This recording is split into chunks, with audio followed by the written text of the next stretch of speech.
And a very good evening, everybody. Welcome, welcome, welcome. And welcome to our very special guest tonight, the lovely Marion Dampier Jeans, who is speaking to us from London, but originally from Denmark. So, Marion, a very good evening to you. Thank you very much indeed. I have to correct you. I'm both Danish and Norwegian. Please do.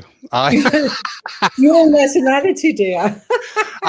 Sweetie, I was looking at some of your bio today and there were names of people you collaborated with, and I thought, I can't bring them in because I've got absolutely no idea how to pronounce that.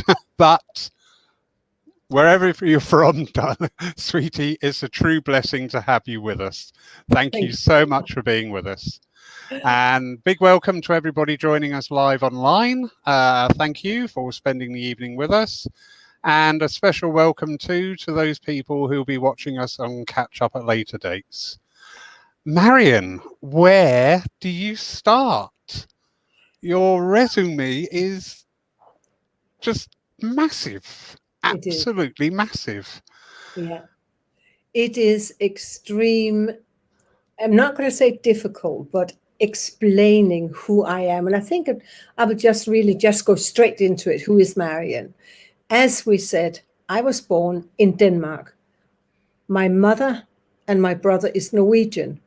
My father and I are Danish. So I spent my childhood between the two countries and the two languages constantly. But my father is the one who started to talk to me about spirit, because when he was younger, one day he was running through he called it the town hall sort of square. And this was back in 1935, I think he said, something like that. And he was running. And on his way, he got stopped by one of we call it tramp or whatever you want to call them, vagrant or whatever, called Herman. And he sort of said to my father, "And where are you going to, Christian?" And he said, "I can't stop talking to you. I'm going to a meeting." He said, "What meeting?" He said, "Oh, there's a medium there and she's got to speak. And I want to hear from the dead," my father said.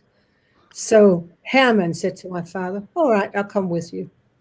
So my father looked at him and says, "Am I going to pay for you too?" Yeah, Herman said. So they got to the meeting and Herman and my father sat on the first row. And the medium came up and sat down. And before you could say go to a booth, Herman was on the floor. And my father just looked down and he just went, "Oh my God, no." But he didn't actually pass out because of the drink. He was in full trance, Herman. And he not only spoke Danish, he spoke fluently English. Then he went into French. And not only the medium was looking, but everybody within the hall were just standing around him. Then he sat up and he said, "And when is it beginning?" He had no knowledge. And my father was in deep shock at this time. So time went by and my father sort of thought that was very interesting. But the time came when I came into the world. I think that was the biggest things for him ever. And that was that my mother gave birth to me, and everybody had home births in those days, back in the 1950s. And, so my mother gave birth. It was about 3:30 in the morning, 3:20 in the morning. And my father sat with me in his arm like this. And in Denmark, we have wooden stairs. A lot of things is of wood.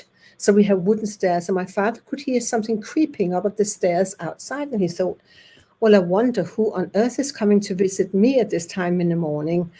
And he just sat there, and through the door, his father physically materialized in front of him. And my father just sat with me like that. And my grandfather said to my father, "Hello, Christian. I just want to come and tell you that Marion will be." And my father said, "I didn't know what you would be because I fainted with you in my hand." And then I got the name of Marion. So after that one, he knew that somehow he had to look after me, my father. And that he did. He knew that I was something special. So all my life, if you can think of it, I have been talking to spirit. I've been walking out, doing my ice skating. I was ice skating with spirit. I was going for walks in town. I was talking to spirit. We also lived directly sort of further down the road there was a big graveyard. I used to go over there, and I used to speak to a little girl called Anna Marie, a beautiful Danish girl who had passed over. She showed me her grave. Then I started to clean her grave. Then when I was finished cleaning her grave, I started to clean all the other graves. So it was this kind of things of being part of talking to spirits since a little girl, which I thought it was quite natural until, of course, the priest in Denmark came along and looked at me and said, Marion, I want to talk. I want a word with you. And I must have been at this time, maybe about 7 or 8. And I got into his church, or we went at home to where he lived. And he just said, can I ask you, what are you doing over in my, churchyard? And I just said, talking to the people who's there. And he said, what people? And I said, those who's lying down there. And he was just in totally shock until I told him that he also had relatives out there. And I mentioned a name of one of his relatives, and he just went white. And after that, he actually started to take care of me, sort of make me go to Sunday school and make me go to church and things like that. But I still had that extraordinary sort of sense of just speaking to anything I could speak to down the road. But it's called naturally. How So wonderful. that was my way in. Yeah, that was my way in. But I mean, as a child, you don't know the difference. This is what I'm trying to say to anybody. I hear people saying today, oh, I was born with it. What do I do with it? Well, if you're born with it, Spirit will take care of you, honestly. And that's what they have done with me all my life. And of course, I moved into Copenhagen when I was younger, lived in Copenhagen, had loads of experiences in Copenhagen, including lifting off the table in the middle of a room and things like that, and everybody else seems to vanish. And then obviously then I came to England in 1969 in the middle of what we call London, when we had Carnaby Street. We had all the music, we had, which I was a great part of, I have to say, in 69. The London scene, and I knew a heck of a lot of people in those days. But there was a time, and this is really where it begins my work in England, because remembering I didn't know anything when I was in Denmark, what it was I could. I didn't know who I was, who it was. There was no education at the moment with me there, didn't know anything. So as a 19-year-old, I came to England, and I was going to a flat in which I was going to rent, or I was going to go and have a look at it in West Norwood. So I got on the train, and when I was on the train, I saw, here we are, West Norwood, got off the train. And as I came out of the platform, a piece of paper in the middle of the air, and it landed on my chest. And I took it up. My English wasn't very good, put it in my pocket, and went to the place. And I stood outside, waiting for the landlord to come. And then a lady and a woman came, Jill and Barbara Jackson, and they said to me, can we help you? And I said, I'm waiting for the landlord. I'm looking for a flat. He said, oh, he's not here yet. Come and have a cup of tea. So I went upstairs to their flat and sat down, and I had my cup of tea, and I suddenly remembered this piece of paper I had, and I took it out of my pocket, and I sort of said to Jill, which was the daughter, I said, Jill, do you know what this says? And she looked at it, and she went sort of very funny, and she showed it to her mother sideways, and she said, oh dear. So I said, what does it say? It says, apparently you have been invited to go to West Norwood Spiritualist Church commencing tonight at 7 o'clock. And I went, what's the Spiritualist Church? And he said, Barbara said, to talk to the dead. I said, why are people talking to the dead? Couldn't still understand it anyhow. So Jill said to me, Jill Jackson said to me, oh, come on, let's go down there and see what it is. So we ran down to the church. I got the flat, by the way, because he came, got the flat, ran down to the church, and we was walking outside, didn't know what to do. And I have to say something that's very important here. Had it not been for the president coming out, looking at me and Jill, going up and down, saying, young ladies, are you coming into our church or not? If you are, come on, let's show you where you can sit. So there was a welcome into the church. I don't think if he hasn't been there, we've gone in. So we walked in and we sat almost on the front. Of course, we have to see what was happening.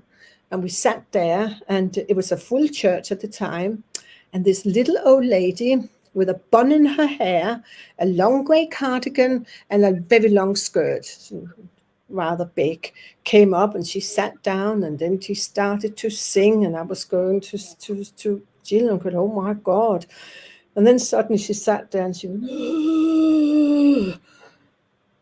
and then it was it. And I said to her, she's falling asleep, you know. And Barbara said, yeah, she's going to be snoring in a minute. We had no idea. She suddenly stood up.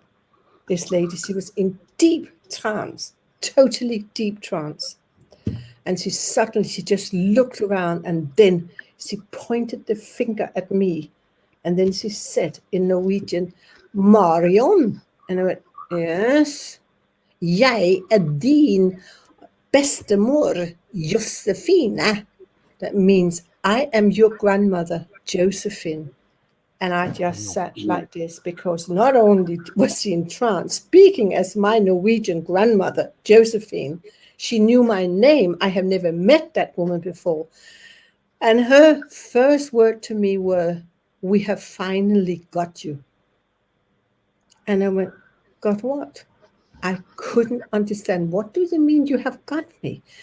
And I just think I got so shocked by the whole lot that then she started to talk to somebody else, and I sneaked out of the church together with Jill, and I stood outside. What does it mean she's got me? What's the matter with me? I was all like this. Oh my God. You know, and I got frightened, I have to say. I have never seen anything like it, despite that I have worked with this all my life and not realized this was it. So I think about a month later, I sort of went to another spiritualist church. Oh, there was Stockville Spiritualist Church, and got down there and sort of got into the circle. And he couldn't teach me anything, because I knew more really than what he knew. And my English started to improve. So I started to then work on the platform straight after that, and has been going ever since. So that was really my start into Great Britain and my work. That is just amazing, and that's just the starting point, isn't it? That's just the starting. That's the starting point. So, you know, when you think about being a medium, and you're thinking about you don't know, there's one thing I've got to explain here, and that is I am very dyslexic. Really dyslexic. People always laugh at when I write to them. Oh, she's great. Look at what she's writing. But I'm really dyslexic. And the first thing the Spirit said to me, because I asked him when I started communicating, why me? Why me? And he said, because we like you. You know, you're born with this, but because of your dyslexia, you cannot, on no circumstances, read any books. We like to teach you ourselves. We like to model you. We like to take care of you. We like to work with you. And that's what Spirit has done all my life. They have literally taken care of me. They have put me into a situation where I can go. And that is, I would say, I'm so thankful for Spirit. So, so thankful that that's what they have done, because I can't read. I just can't read. And that's all there's to it. I would read one page and I forgot what it said. When I went over to the next one, I wondered, what do I just read in the first page? So that's another way that I have been with Spirit and how they have taught me. Amazing. You know, what people would classify as a disability actually is an ability. So you're not going into anything cluttered up with other people's thoughts. You have got it in one. And I was just very amazed that is what Spirit did, honestly.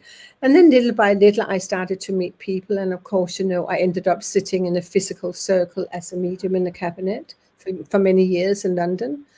And that was the first time ever that we had a Spirit through that suddenly came out in Danish. And everybody was saying, what did he just say?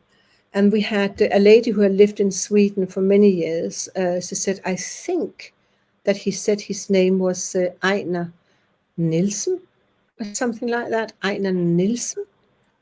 And he said, of course I'm Einar Nielsen, he said. And this is all now becoming independently voicing. And he then turned around and said, Marion is just like me, and we will have to bring her back home to Denmark. She has to come back. She has to teach Denmark again what we have lost over many, many years. And I thought, I don't know what he means by this. And we go back in 1988 or something like that when this happened. And yes, he was completely correct. I was invited into Denmark and started to work. And what really took off in Denmark with me and in Norway and any other of the Scandinavian countries was that I did a TV program. They wanted to try what and who I was. And knowing me and when I work, I did what is called a live sitting by doing psychometry, holding something in my hand. And a young man came through. He gave his name as Bo, and it was completely correct. And I said that he had died with AIDS, which he also did at the time. That's what he died of. And I said, but I can't understand one thing. And he said, what's that? And I said, well, this is all on television. And I said, well, is he a transvestite? She said, what makes you say that? The woman Regge said to me.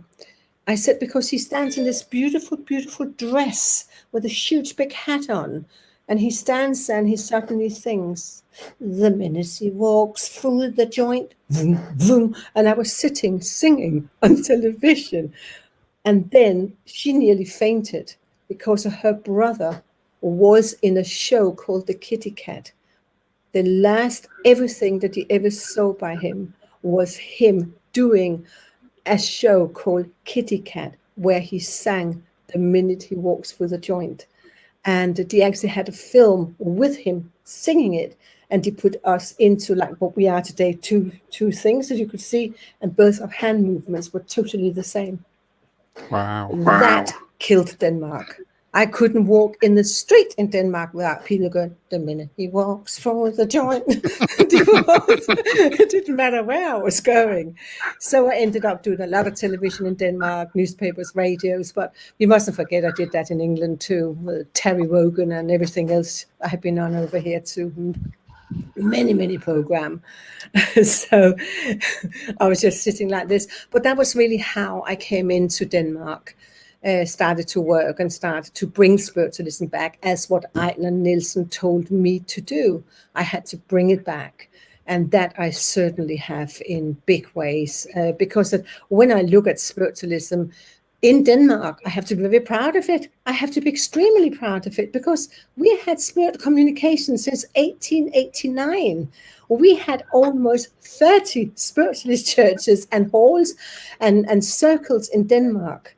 We had so many of them. And it was fantastic to see. Though at the end of it, we only have 2 left, but we have loads of organizations in Denmark at the moment that works, on this all the time. And spiritualism, I have to say, is a legal religion in Denmark. From last year, it has been voted in as something. It is part of Roman Catholicism, Protestant, and spiritualism has got the same right. That's it. So that is very nice to actually know that we do have that. We're quite forward in Denmark, plus we have got fantastic mediums. And specific, we had some of the world first-class physical mediums came actually out of Denmark.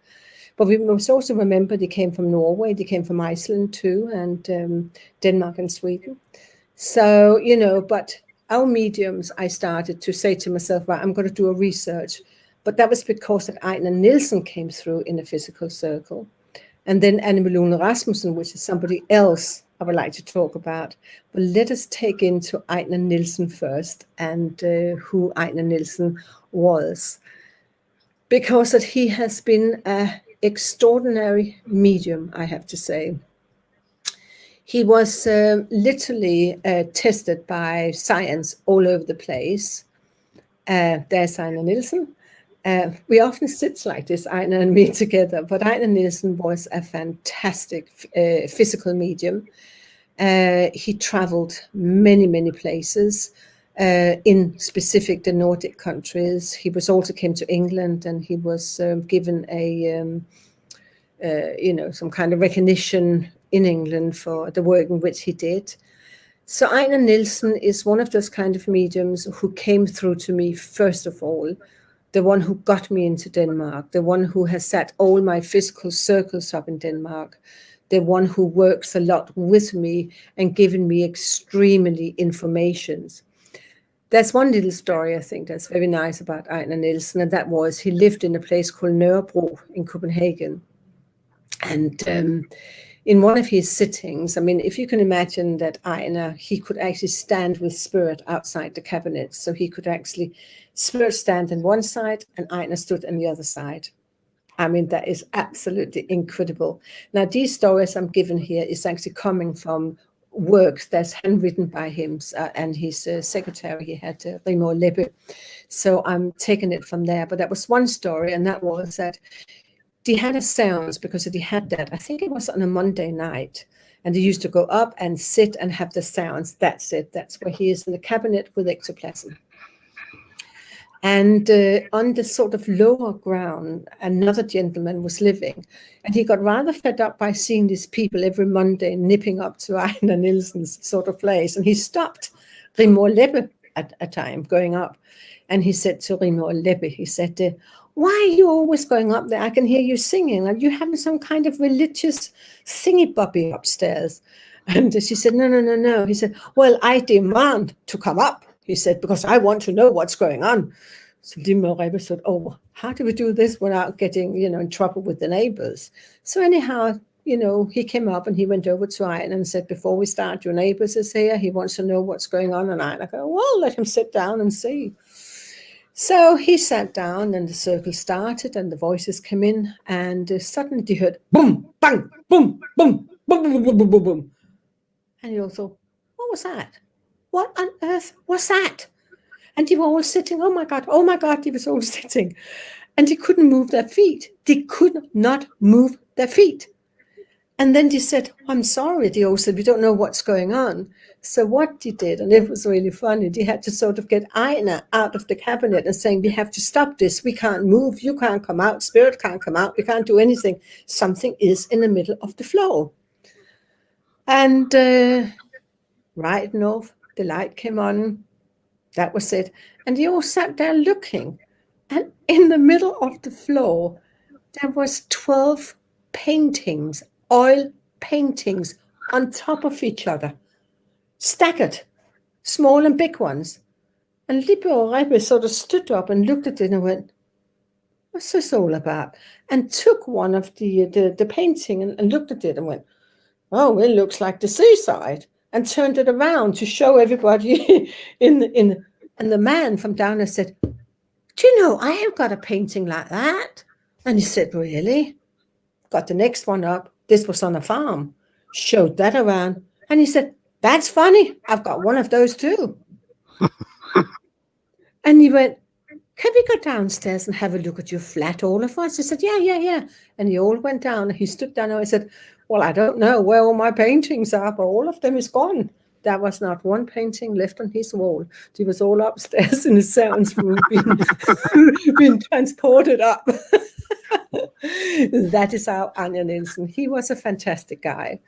He really worked very well. His physical materializations was fantastic because, as again I say, I have talked to people who has sat with him, who has worked with him, who has seen his physical demonstrations all over, wherever he went to. So I have firsthand experience. Plus, I actually talked to his daughter, who I think she was about 80 when I talked to her. She's now passed over, and she also told me an awful lot of stories about her father, Ejner Nielsen. So that is how, again, I realized the strength in our mediums and what we had in Denmark. So I started to sort of search a little bit further over, and suddenly I got a lot of pictures lying on my sort of desk, and I went, what's this all about? And then we have a photographer in Denmark with the name of Svend Tyrk. And Svend Tyrk was not a medium. And he did not have anything to do with spiritualism, but he had a laboratorium in Copenhagen, something called Vesterbro. And in that laboratorium, because he was a photographer, he took films and he had a studio and he had everything else like that. Yes, that was very interesting about him, because of the pictures he took. I am looking at the pictures all around people's home pages and everywhere else. They don't understand the history of this man. He was fantastic, but he took pictures of table levitations in his studio. He had 3 cameras, one up, one down, one sideways, that could take the pictures.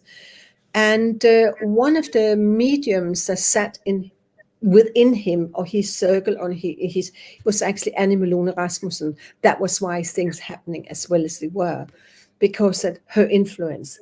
But he was fantastic. And the first time he ever got to know about spiritualism is a very funny thing too. And that is that he went out to the countryside. Yeah, there he goes with his chairs. One of the things, he went out to the countryside because he wanted to take photographs of some cows.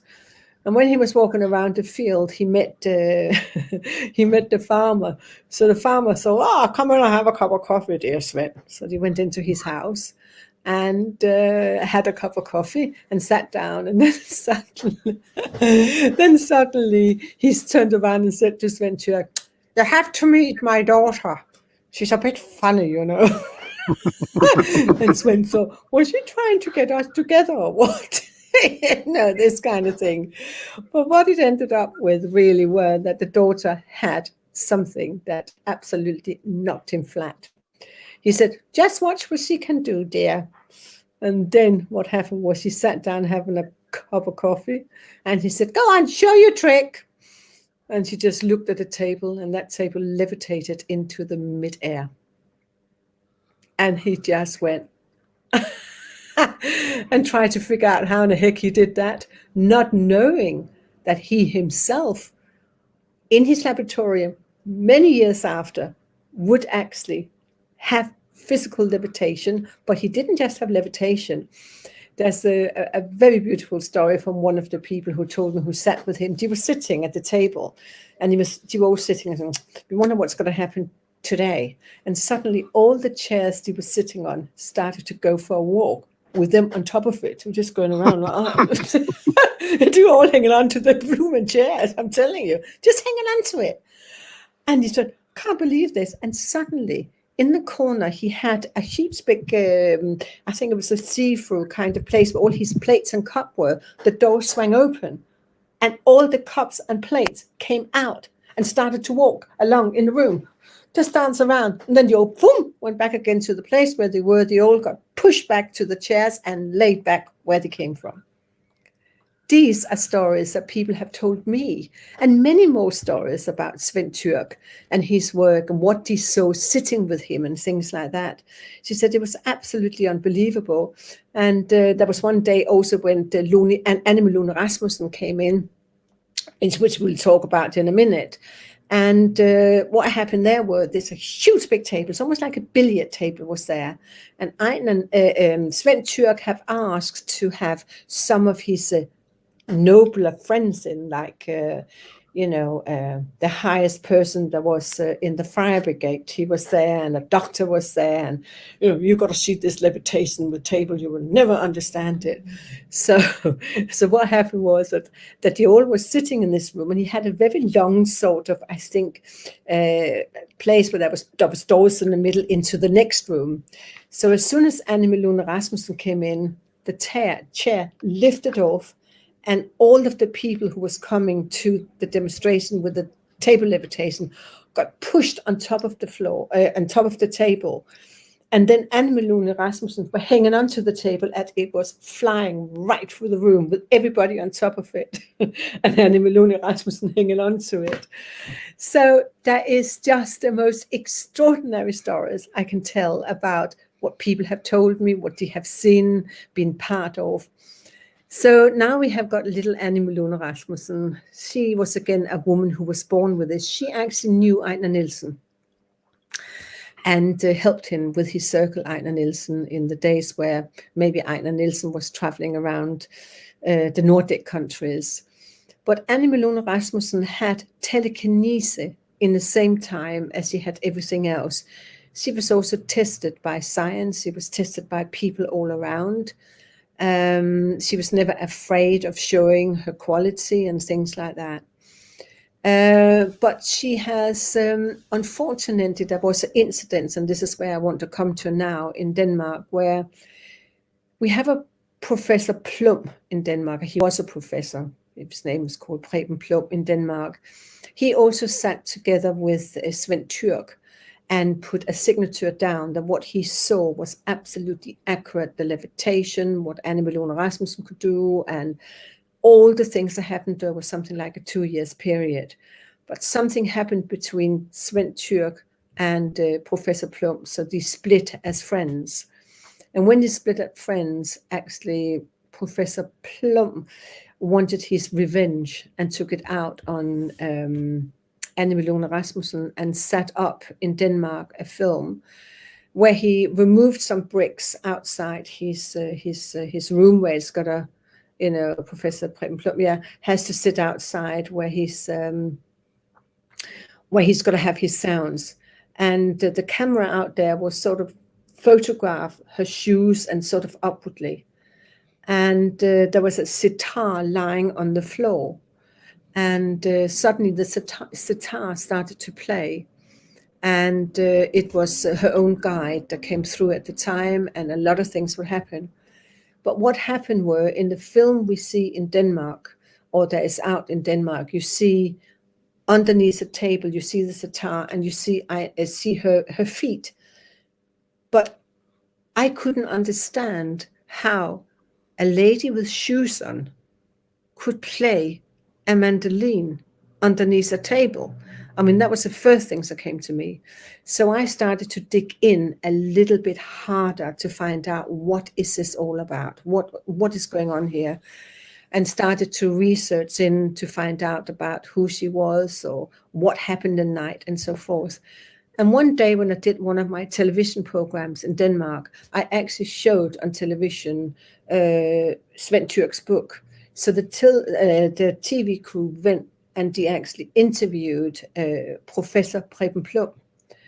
And one of the first things he said about spiritualism were, "I regret what I did." And his word regret really stood with me. And I thought, what has he regretted? So I started to search into it. And I then started to speak to Anne Malone Rasmussen's family and things like that.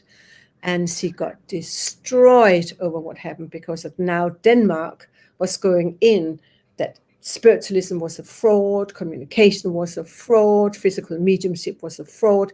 So all the wonderful places we had in Denmark at the time shut down. All the churches, all the halls literally shut down. There was nobody who went anymore.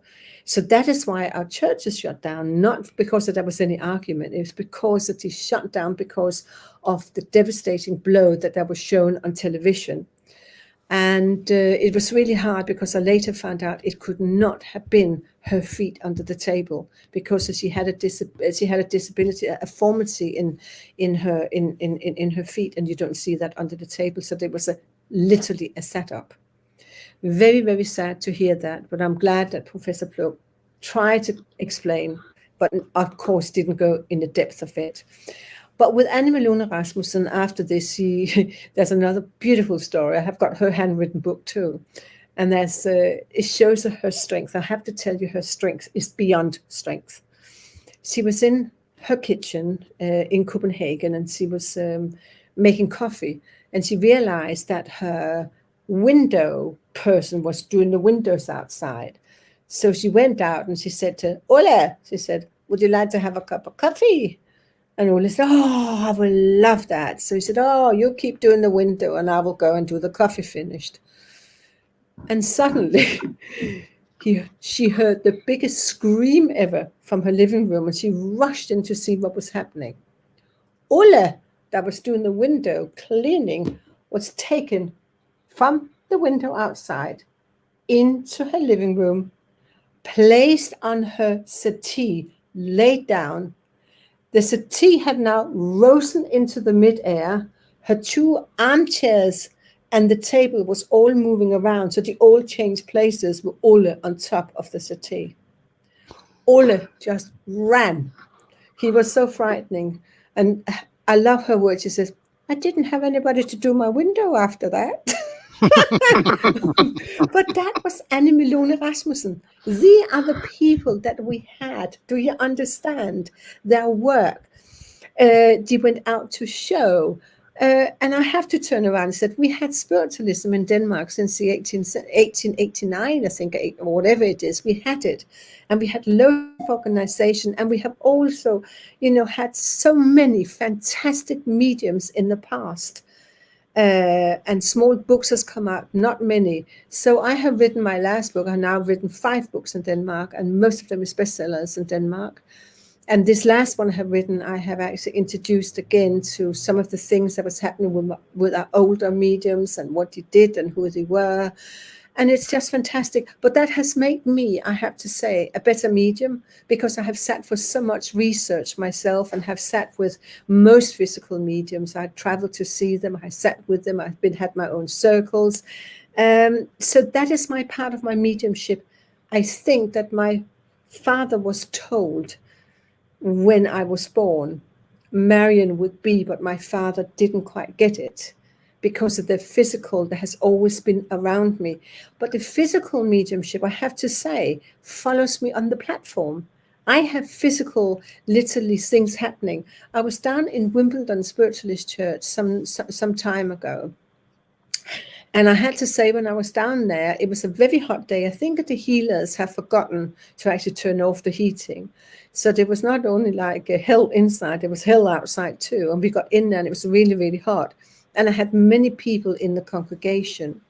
So what actually happened then were that I kept on drinking from the carafe that was on the table, drinking because it was that hot. And it must have been about, I don't know, about 10 minutes away from when we have to stop the demonstration. I had drank all the water, literally drank all the water. And I turned around and there was no water left. And Ray Robinson turned around and said to me, do you want to have a Coca-Cola, Mary? And I said, no, that's fine. We're nearly finished. And I just stood there, believing this or not. But suddenly I had people screaming in the church. And they all stood up and pointed the finger. And I went, what's wrong with him? And I turned around only to see that the watering can was refilling itself with water. That is happening more than I can say in my spiritualist churches. In Denmark, we had the same phenomenon. I was in a huge big hall giving a huge big demonstration for about 250 people. And I was standing there and I said, you must remember to turn off your mobile phones. That was my thing. And we kept on repeating it. That was with one of our spiritualist churches in Denmark, in Aarhus, called the Lysets Hus. And Bettina Thompson, which is the leader of the church, the president of the church, was with me on the platform. And she said, now do remember, turn off all the phones, turn it off. And there I was on the platform, just about to talk. And what do we hear? A phone ringing. And a phone ringing. And I was just going to a gentleman and saying, oh, I have got your wife here. And then a phone rang. And we was looking like this and said, right, who hasn't turned that phone off? We got very sort of very angry. And everybody was in the pocket looking. They all went like this, no. And I said, that's strange. We all heard the phone rang. And then the gentleman sort of said to me, oh, dear Marion. I said, what's wrong with you? She said, I have to tell you. But my wife, she sat at the telephone exchange for 40 years. She was an operator there. And I bet you it was her. And the phone rang again and stopped. So there's all things like that. I go into a church and water are thrown at people. So they literally sit in the air and what? Is it raining? I had people in one of my demonstrations and all I could see was 2 legs in the air, or 4 legs all together in the air. And I went, what's happening down there? And Spirit had laid them back. So the legs was in the air. Never hurt anybody. Never hurt anybody, I have to say. But the phenomena continuously keep on with me on the platform, or it happens at home when people sit with me here in my home.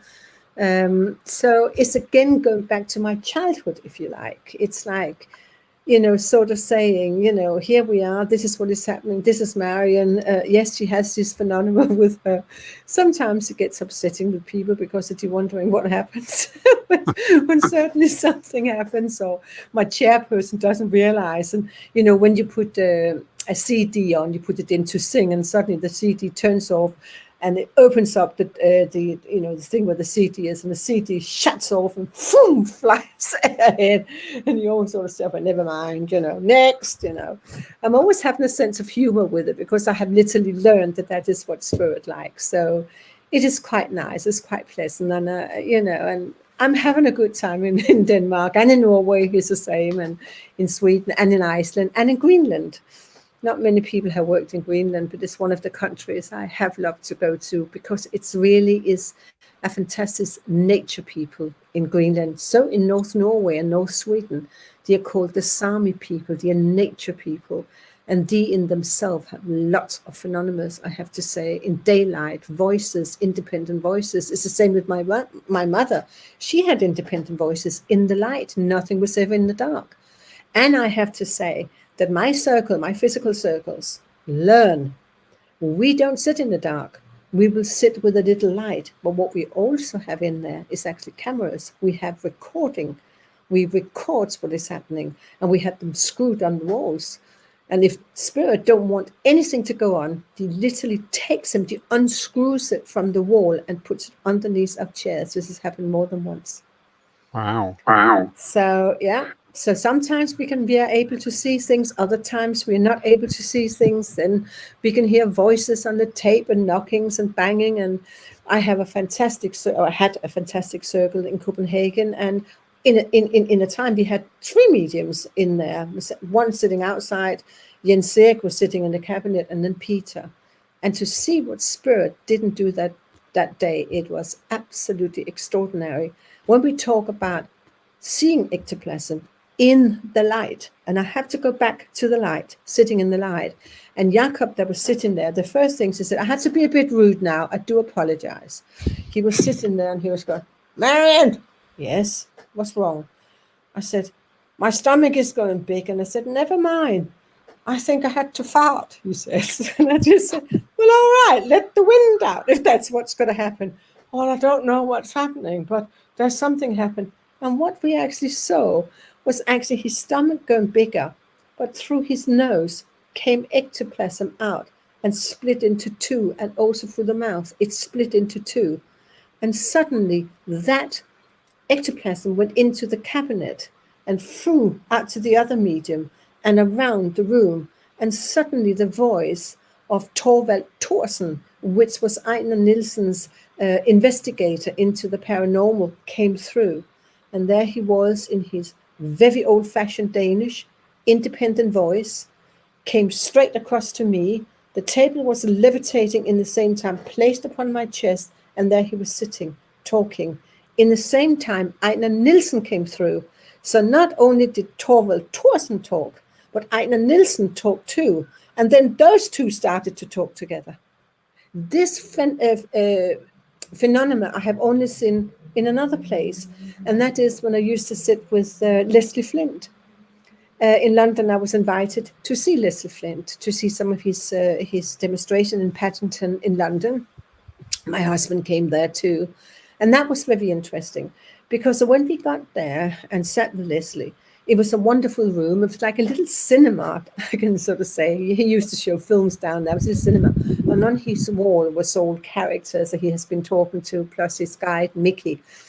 And when we sat there, you always heard Mickey coming through as a laughter, this little boy. And of course, those who knows physical phenomena do know that he was never in trance, ever in trance. He just sat there. Leslie, this big man just sat there. And then he will talk, and then, you will have his guide talk, Mickey talk, and then he will talk. And then sometimes you will hear Leslie go, and you will hear Mickey turn around, stop snorting for God's sake. And you will hear Leslie say, I'm not snorting. Yes, you are. No, I'm not. Yes, I am. No, I'm not. They had a huge big argument about snorting. And then you started to laugh. And then suddenly, what did you hear? One one voice, then another voice. And there was two more voices going to that. There was Leslie, who was talking as a medium. Then you had Mickey talking. Then you had another person talking, another spirit talking, and another spirit. And he was all speaking to each other. And you were sitting, are they ever going to talk to us? And he was just having conversations. It was fantastic. But of course, there was extremely evidence in this. Until one day, I also sat with Leslie. And he said to me, Marion, do you know anything about languages? And I said, well, yeah. He said, because you're not English. And I said, no, I'm not. He said, could you listen to these tapes? So he gave me these tapes. And I got back home again, and I didn't understand what he was saying. So I had to get hold of my girlfriend, Ruth Mumchek is her name. And I gave it to her and says, do you know what you're saying? She said, yeah, it's Polish. I said, is it? She said, yeah, what is he saying? She said, hang on, let me just, and she came back and says, where you got this tape from? I said, oh, from a physical medium called Leslie Flint. I went, why? Like this, why is that? She said, because, Marion, I have to tell you that the voices was talking in Polish on some people that was going to a concentration camp, Auschwitz, and he was on the way into the chamber of gas. And you hear the last conversation. I went, oh my God. And that also came through. Why they come through, I have no idea. I just don't know why they come through. I have to say why these souls come through. But it was incredible to actually sit with Leslie Flint and then hear foreign, well, he didn't understand the languages. And then one day my father came through and in Danish went, hello, Marion, dejligt se dig. I went, what? They all sat there. It doesn't stop, spirit. They can speak whatever language you like, and they will come through. What I really thought with Leslie Flint were, you could hear Scottish accents, you could hear English accent. There was children, there were women, all have different voices. And I think that when I saw Leslie, we go back in 1980 something. When I saw Leslie, anyhow, I think that my mediumship became better. I think that I knew what I was looking for. I think I knew what I wanted. I think at that time, that was when my physical work also started. I started, in a sense of it, started to realize there was a lot more to spirit communication, life and death, and so forth. So, when you see somebody of that standing and that caliber, it removes our own mental blocks as well of thinking, well, I can't do that, we can't do this, we can't do that. But actually, if we really link in with spirit, nothing is unachievable. Absolutely. Sorry. Okay. You're the guest. You talk. Look, darling, stop this. All right, sweetie. Oh dear. I'm waiting for you now. Maybe. Okay, thank you. Do you think the decline in the physical mediumship demonstrations is partly due to society become much more cynical? If you were to stand there and say, right, I'm going to give a physical demonstration tonight of mediumship, I am going to produce X, Y, Z, a bigger percentage of people coming to see that wouldn't be coming to see that to share in the joy of spirit and the wonder, of what is achievable. Most people will be coming in going, right, I've got my camera, I've got my recorder, and I'm looking out for what, and spirit are intelligent, and if people are going to come into a demonstration in that vein of trying to disprove it, what's his name, Randy, out in the US, if you're bringing that energy into a demonstration, I don't think it's the energy is stopping it. I think it's spirit just saying, do you want to do it? Yeah, carry on. They turned around and they actually said to us in one of the circles, we don't mind, inviting science in, people who wants to monitoring our work. It's fine. But we don't like to have debunkers in. If you are open, you can be skeptical, then come in and we will prove it to you. But we don't want this attitudes, what he had over so many years. There's many more than him. We had it in Denmark too, where they tried to discredit Ejner Nielsen for some kind of fraud that he has done in Oslo, which isn't quite accurate. They did it with Anne Malone Rasmussen. It was still not quite accurate. So you will always have debunkers coming in because that either they have a religious attitude or they have another attitude. So this can't happen. There's just one thing I would like to say to all these skeptical people out there who has never seen physical phenomena, who keep on debunking it. My one question is, how many years have you actually sat in the physical circle to try to understand this? And the word are never. So how could you possibly talk about what is fraud and what isn't fraud if you never have sat for 10 years in a circle, monitoring it, being there, studying it? I think it is the biggest claptrap, I'm afraid to say. I can get so angry when people say, I don't believe in this rubbish. Have you studied it? Have you looked into it? Have you been to the churches? Have you been to a medium? Not just one medium, many churches. It's all out there for you. Yes, there is a lot of strange circles going on at the moment all over the place. I mean, I'm the first who's hanging it up. I hated going to a seance or what we call a demonstration of physical mediumship sitting in the dark. Why on earth will you sit in the dark? You can't damn see a thing. You should have a bit of light done, come off so we can see it. Tom Johansson, which, his mother, also had a beautiful, circle, the Saturday Night Club, I think it was called. I spoke to him before he passed over, and he also said, don't ever sit in the dark, sit in the light, which I have always done. I hate going in and then suddenly saying, oh, wonderful phenomena. And I said, where? Well, the trumpet was flying, the tambourine was flying, this was flying. I said, can you tell me what kind of phenomena of spirit there is in that? Of course there is nothing. It's called parlor game. It's totally parlor game. There is no absolutely evidence in seeing trumpet flying in the air. Honestly, for those who really search into it, it's the voices, it's spirit. It's the communication, it's the education in which spirit so wonderful love to give in our circles. They love to give how things work. They ask us to keep on research. They ask us to go out and see.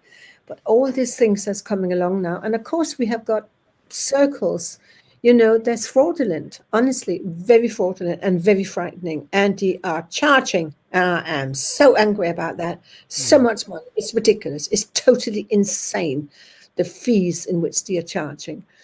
I'm not saying that the medium shouldn't have some work, but some of the, I'm sorry.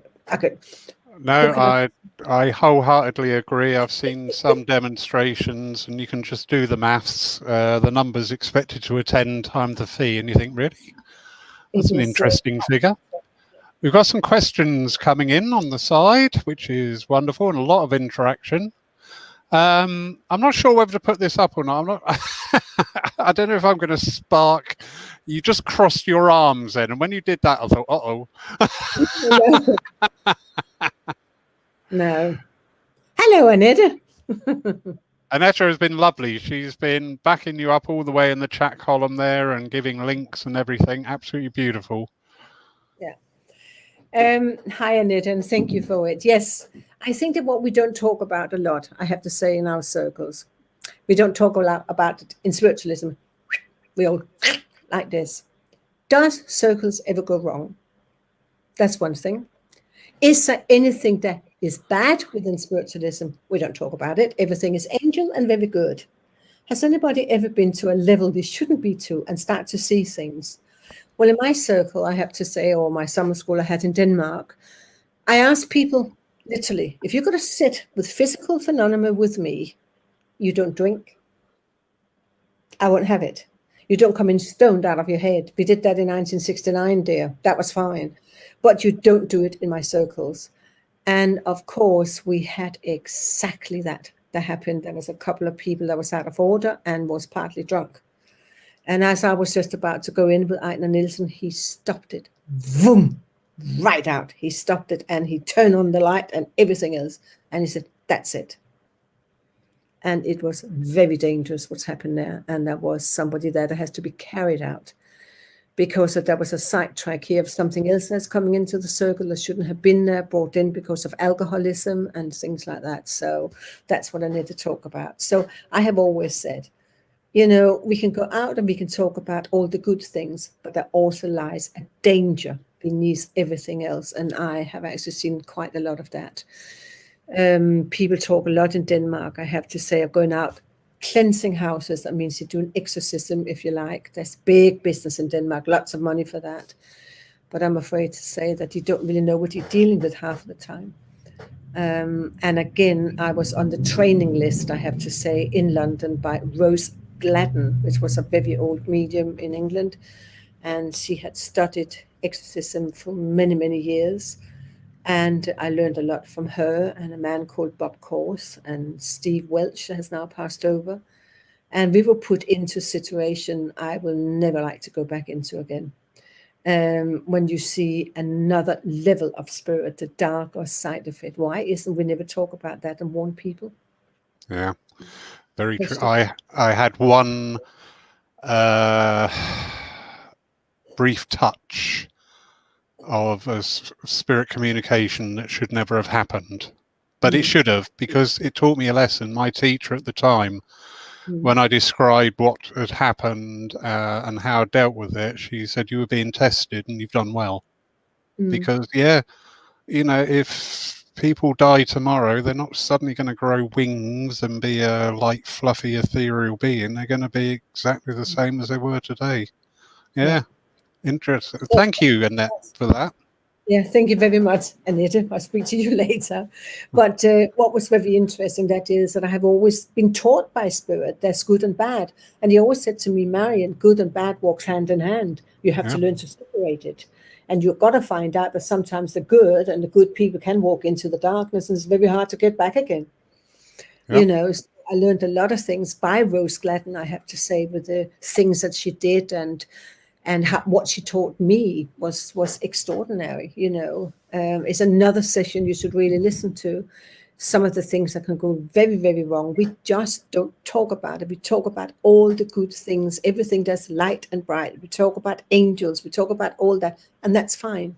But there is a very dark side to it too. I've often said to people, progression is not always uphill. Sometimes we can progress downhill, and we have to be mindful of that. And I think that it is very good for people who are studying spiritualism, its philosophy and everything else, to actually learn the two sides of it. Not go to it, but actually learn it, to see what is happening in all this. It really has been, for me, I have to say, a learning point where my hair have stood up, but you have to, I think with the teaching, you go forward, with the help from spirit, you go forward. But there has been time, where spirit has to show me the lower level. You can't take me there, but you have certainly showed it to me, and things like that. So, yeah, no, I agree wholly. So there's a question here from Phil Maltby. Hello, Phil.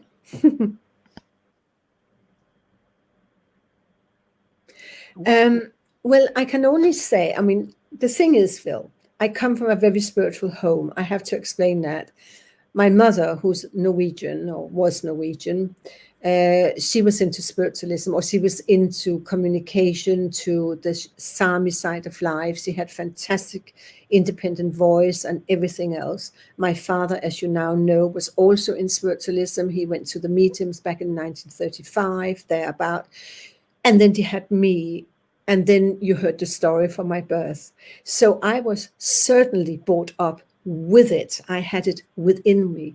But it is like everything else. I think that you can go in, and there is an ability. This is not a gift. It is an ability. You're right there when you say that word. I love you for it. It's an ability. You can learn it as you get older. You can sit with it. So yes, I think the ability is within all of us. But I think that it's up to us if we want to use it, or if we can use it, or in which way you want to go with it. If it's the mental mediumship, or the healing, or platform work, or circle work, or physical. I think the ability are there within all of us. But I think that it helps, like me, coming from that kind of branch of it into this. Even spirit put me and my husband together. I have to say, that was their doing. We actually met in a funeral parlor. As you do. Actually, Gonna meet somewhere. some friends of ours, of my husband, had a party, and they had bought Aston Funeral Parlor. So they wanted to get rid of all the vibration and had a big party there. And I was there, and my husband was there. We didn't know each other at the time, and we was just there, and we started to dance together. And my husband sneakily said, together with everybody else, "Do you feel at home here, darling?" Well, I did. I met my husband till I married him, and we've been married for months. How lovely. How lovely. Yeah, that is a very good question there. My understanding of it is you can have 1,000 pianists, but only one will be who will be the grand concert pianist. There's no defamation to the others, but only one will just really refine that gift and that ability. Yeah, absolutely. Yeah. Hello, Sue. Lovely, Sue. Been a big help to me. Can you just read that for me? Here comes my difficulty in reading. Right. Yes. Apologies. Marion, how do you feel your energies change when spirit use them in many different ways? I don't know, because things are very natural to me, Sue. Honestly, it's very, very natural to me. Some people say they go cold, some goes hot. I just know they are there. I have this inner ability by tuning in. It's very difficult because it's such a natural way with me. I can't explain, Sue. A lot of people say they sit for meditation and then you feel things changing and whatever. That has never been my sort of thing, Sue. It's just there. It's so naturally. I can't explain it to you. Help. Yeah. I really can't explain it because it's just so natural. As I said, as a child, Sue, I walked and I started to speak to spirit. Nothing changed in that. It was just me. It was just Marion going out ice skating, playing down the churchyard, in the church, everywhere. It was natural. There was nothing I can sort of compare with anything. I know when spirit is around because I sometimes hear clicking noises. Like click, click, click, click, click, click, click. They're trying to get into my sort of hearing. I sometimes am in smells. I mean, I think many people who's into this understand we have 6 senses and we can use the 6 senses at any time we like. Part of that is smelling and tasting. So I can sit and I can smell spirit. I can taste spirit, what you like to eat and all sort of things like that. So I'm not really quite sure how I feel when the energies are changing. When I sit in my physical circles, I just feel so relaxed and so in love. I feel so great and I feel, yes, come on, let us see what we can do. And I'm always a very happy medium. I'm always smiling and laughing and joking. And I think that has also brought me forth to my work. Yeah, it's a good question because it just made me just examine when I'm working on the philosophical side or the mediumistic side. And actually, no, I don't feel any different. It's just there. Yeah. Good question, Sue. Thank you, Sue. That was lovely. So, does independent voice phenomena necessarily require ectoplasm or can it work in other means? Well, I'm sure that it... Oliver Norman, hello. I am sure that...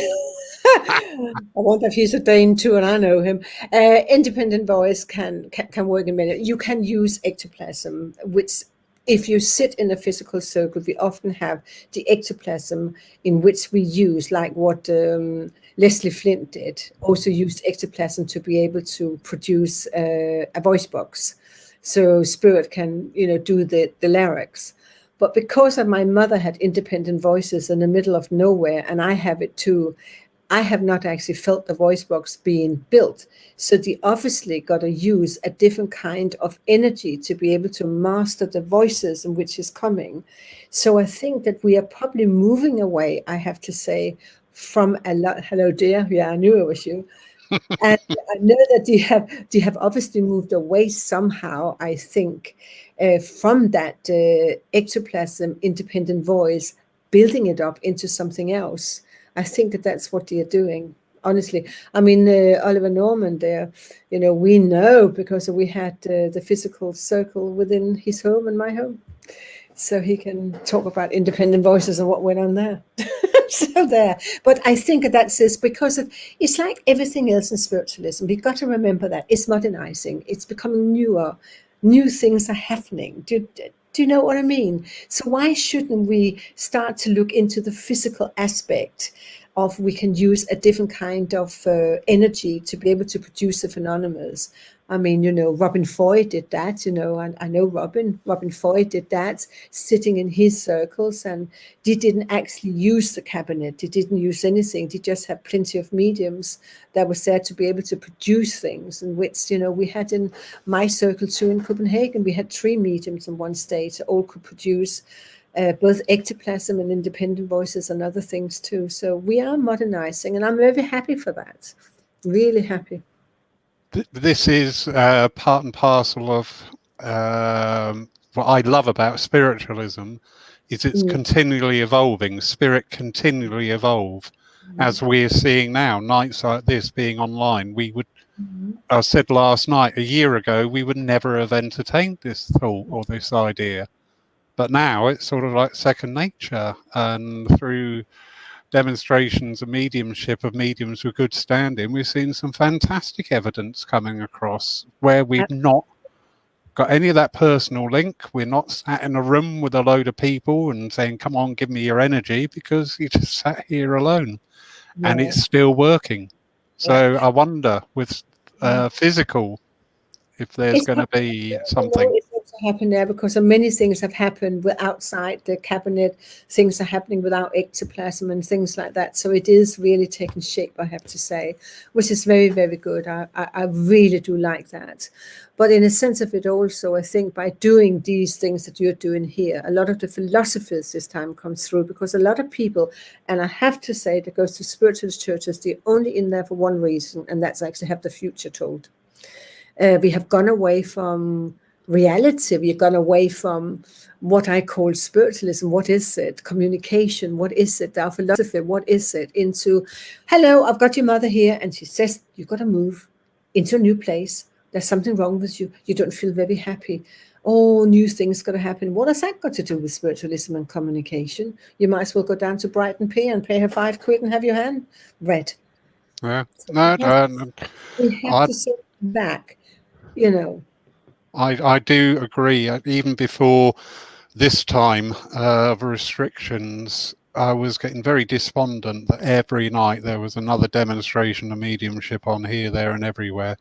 And you put a night of philosophy on, and you were lucky if you got half a dozen people come in to listen to it. And it was sad. It was sad, but I'm pleased. That through this new medium that we are reaching out there, and people are really engaging in it and asking sensible questions, asking questions, which is paramount. I always say no question is daft if you don't know the answer. And that is why I think I like to sit within my physical circles, do this, because we can actually ask direct questions to the world of spirit. And I remember also that had happened within Leslie Flint when we was, I remember sitting in Leslie's place, and a gentleman had come in, his name was Peter. And I think that he has probably been with Leslie and seen him maybe 3 and 4 times. And his wife, Sue, had passed. And Peter always came there because he wanted to talk to Sue, but she never came through. And there was one day I remember that Leslie turned around and said to Mickey, oh, for God's sake, Mickey, can you go and find Sue? She has never come through. And Peter's still sitting down there waiting to talk to her. And then suddenly Mickey disappeared. And then he came back again and he said, no, can't find her at all. And then, he actually explained, all spirit don't want to come and speak to us. It is their free will. We can look for them. We can't find them. And that is something I think people must try to understand when they go into a spiritualist church. It is not always their mother, their father, their aunt. It could be some neighbor down the road around the corner that comes through. At that time, there is many spirit who doesn't want to come through. Get it into your head. They don't want to get through. They have had enough of this life. I remember in a circle I sat into, and we had this old Cockney guy coming into the circle, and we were just sitting there, and we were just going, "Hello, who are you?" And he said, "Well, I want to know who are you then? I've been brought into this bleeding circle." That was his language. And we said, well, what are you doing here? "Well, if you think and I'm going to start telling you how much money you've got to put in the gas, I'm off." And he was very much like that. And we sat and laughed. But it was teaching us a lesson that even spirit can get fed up with some of the things that we ask for. You know, shall we move? Shall we have children? Shall I marry this one? Shall I do that? What's the matter with all of you? Have you not Yeah. been born to live your life? Are you not the one who's got to go around changing direction, doing things, planning your life? What is that got to do with spirit? We're here to learn. This is a school of learning. It's a wonderful school of learning. You can't go out to shop at the moment. Sorry. You can do something else. It's life. Yeah, very true. I had a thought actually on that very subject yesterday about why do spirits sometimes, the ones that desperately wanted, not come back. And I thought, well, actually, spirit will go through their own grieving process exactly the same way as we can. And I believe very much that to hear from somebody that you've lost when the grieving process hasn't quite gone through its whole routine could, with some people, be quite damaging, but also vice versa with spirit side. Absolutely. You know, spirit is grieving for us left behind. Yep. But I do know that there is some spirit who just doesn't want to come through. I'm going to be one of them. I can't imagine that. I can't imagine that, darling. I've got far too much to do. I can't imagine that at all. Oh dear. Another question here from Bo Apollon. Would you say, interesting, would you say anyone could start up a physical circle, or do you need some kind of training, thinking about the dangers? I think, Bo, that we have to know a little bit about physical mediumship as you set up a circle. I think your interest has to be there, really, because it is so different from a mental circle to a physical circle to a healing circle to an open circle to a closed circle to whatever circle you have got. The physical circle are the most difficult because it is a harmony you have to have. You have to know what is happening. You have to find, you have to find a medium who can sit in a cabinet. You have to find the right sitters. That I think that's also why so many physical circles don't actually work. You sit for years and years and nothing ever happened. And you can have somebody going ill and suddenly everything happens. So there has been one in the circle that was not actually in that spirit, in that sort of hub, is what we call it. So I think that people can set up a physical circle, but you have to know a little bit about it. Now, I actually have 3 circles in Denmark I have set up. I still are the mentor for that one. I've got 2 circles in Norway. I'm also a mentor for that one. So we have links like this talking about what's happening. I would give them advice, what to do, listen to spirit, and that's working because I have a background within myself, but I have sort of taught them in various different workshops and so forth how to go forward. So I think a little bit of knowledge would be good, but by all means set a physical circle up. But you can sit for 9 years and nothing happened. Yeah. And I've had similar questions, not in the main physical, but setting up circles. And always my response has been, well, have you actually approached spirit? Have you actually put your intent? Have you actually, sat and meditated and gone to spirit and say, I would like this to have evolved. I would like it to evolve because it's going to serve whatever purpose. Because spirit, if you say, right, I want a physical circle because you want to see chairs fly, and spirit are going to look there and go, carry on then. Have fun. Enjoy yourself.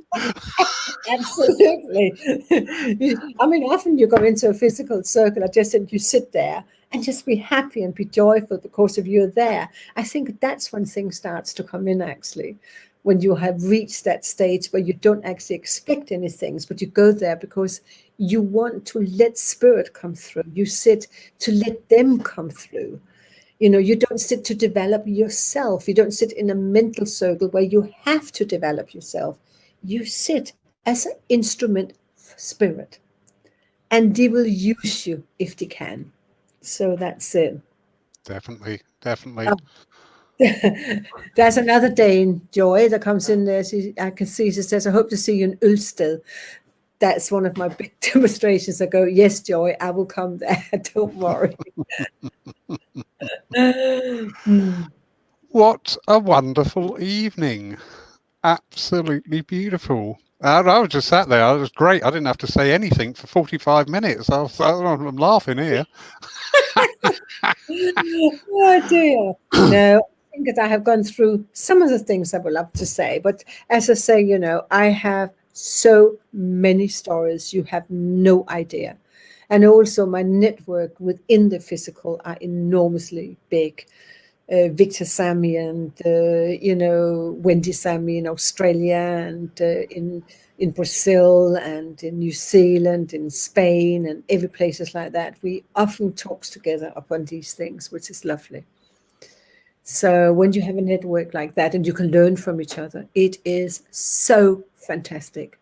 And I have to say, it doesn't matter. I have actually been a medium for 50 years. And had traveled up and down Great Britain with my work and so forth. And I was born in 1982. Carry on. And my aura just fell on the ground. I'm getting distracted here because during the time talking about the physical circle, there is something banging on the roof over the healing altar, and I'm just like, I'm not listening. Stop it. Go away. I just have to turn around and say the wonders of it is all the years I have had of experience and the learning and go. I have never stopped learning in all the 50 years and Indeed. all the churches I have got to.